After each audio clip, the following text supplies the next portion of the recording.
फैसला करवाया जा सके। अगली बात करें इसके बाद तो वो है जेओआईटी का जो केस सुप्रीम कोर्ट में मेंशन मेमो में कुछ कैंडिडेट गए थे। देखिए 3 पोस्ट कोड का मामला भी सुप्रीम कोर्ट में है, उसमें 2 पिछले पोस्ट कोड हैं जिनमें एक में अपॉइंटमेंट भी हो चुकी है, एक की मेरिट अंडर चैलेंज है और एक 817 जिसमें अभी रिजल्ट आना है। ये तीनों वहां फंसे हुए हैं और 9 मई से जजमेंट रिजर्व है, जजमेंट आ नहीं रही और आगे क्योंकि कैंडिडेट्स को लग रहा है कि आगे ब्रेक आ रही है, पहले फेस्टिविटी की और उसके बाद दिवाली ब्रेक भी है तो सुप्रीम कोर्ट में छुट्टियां हो जाती हैं और दिवाली के बाद अगर आगे चले गए और फिर डिसीजन और लेट हो गया तो फिर लोकसभा चुनाव का जो प्रक्रिया है उसका भी एक रिस्क है। तो मेंशन मेमो 2-3 कैंडिडेट की तरफ से सुप्रीम कोर्ट में लगाया गया था, लेकिन उनके वकील ने उनको कह दिया कि हम अब नहीं लगा सकते क्योंकि हमें कोई इसमें सुनेगा नहीं।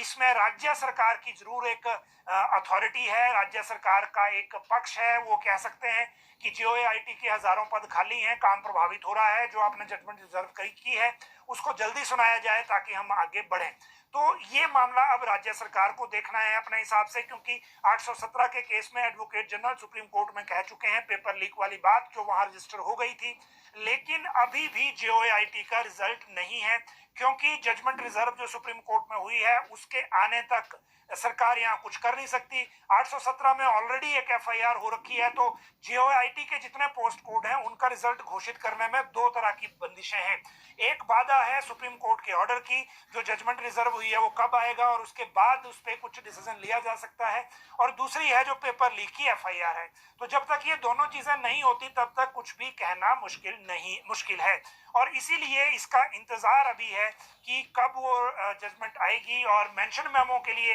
अगर ये रिजल्ट जल्दी लेना है या फिर आगे इसमें बढ़ना है तो राज्य सरकार को इसमें बीच में आना पड़ेगा और एडवोकेट जनरल या फिर जो सरकार की तरफ से वहां मेंशन मेमो या एक एप्लीकेशन डालनी पड़ेगी ताकि सुप्रीम कोर्ट इस जजमेंट को जल्दी देने को लेकर कुछ स्टेप उठाए और उस स्टेप के अनुसार आगे काम हो। टीचर्स के लैपटॉप की अगर मैं बात करूं तो